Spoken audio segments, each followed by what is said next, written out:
Hi, I'm Jen Kobrick, and I'm a holistic family consultant with the Consciously Parenting Project. And I just got off a call with our founder, Rebecca Thompson Hitt, where she talked about the importance of dealing with our own story before trying to support our kids' story of an experience. And so I just wanted to share a quick story about that and how it showed up today in my relationship with my son. So this morning, my son and I got into a bit of a fight, and I was trying to get him to do something, and he didn't want to do it, and he ended up headbutting me hard, right in the face, and it really hurt. And so I ended up getting up and walking away. And he wasn't happy that I walked away, and I was so angry. And I was so angry and didn't want to reconnect with him. And for about the next 15 minutes or so, my husband fortunately was available to come in and be with my son and help him and give me some space. And while I took that space, I tried to calm myself down. And I told myself all the things. I told myself, I'm supporting other families, and how can I possibly support other parents if I'm going to lose it at my own kid? And, what's wrong with me that I can't see how much he was struggling and couldn't just find a way to get, to do it together instead of trying to make him? And, what's wrong with me that I yelled at him and got so angry? And also I'm about to go on this call and support other parents. And so I've got to calm down because I'm not in a space where I can be supportive to anybody else. And I've got to hurry up and reconnect with my kid, because that's the most important thing when you mess up, is to apologize and reconnect, right? So I'm telling myself all of this. And meanwhile, I'm feeling it here in my heart. I'm feeling anger and rage and tightness and stiffness and heat. And so, of course, that's not budging, because all of that left brain, you need to do this and you should be doing this, and that's not what I needed right then. It's not helpful in that moment. And so my wonderful husband came in after my son was calmed down and was occupied having a snack, came into the bedroom and just said, "How are you doing?" And I said, "I'm not okay."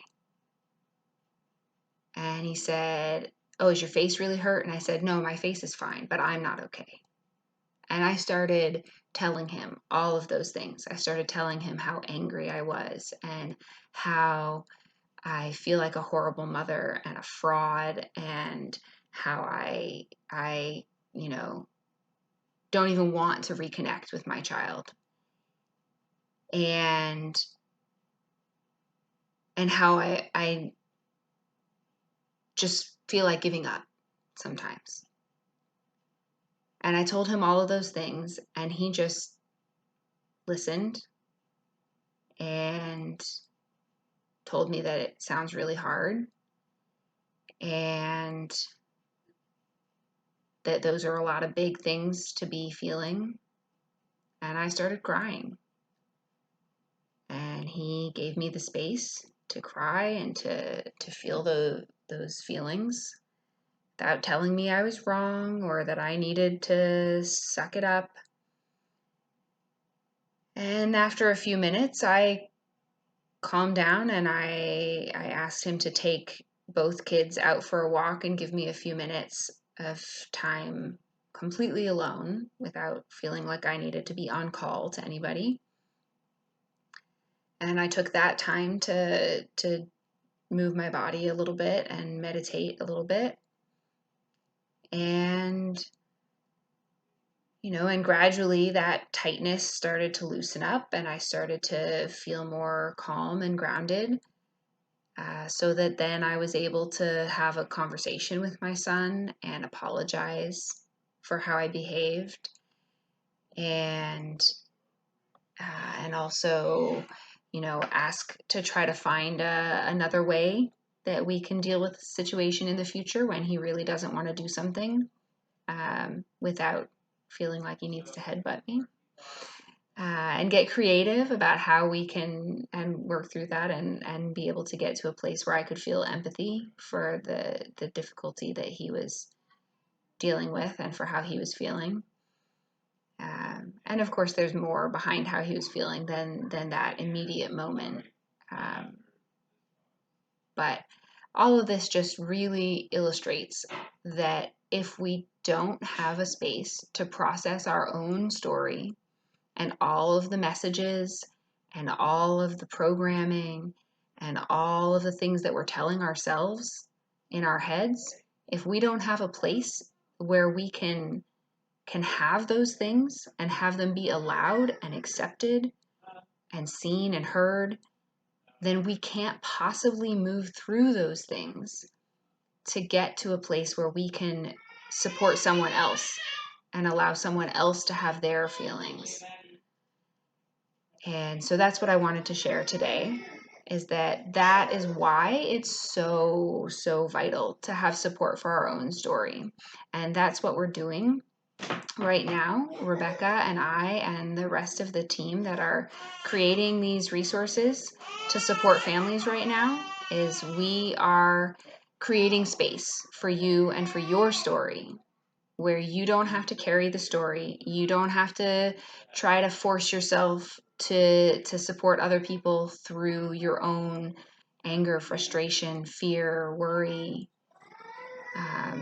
You can have a place where you can have your own experience and be heard and seen and held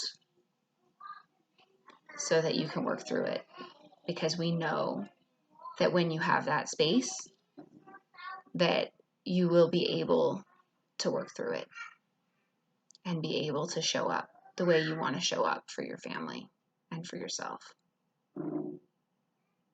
So if you want to learn more about the resources that are being offered currently, you can go to www.consciouslyparenting.com/COVID-19, and I will put that link in the notes for this video as well.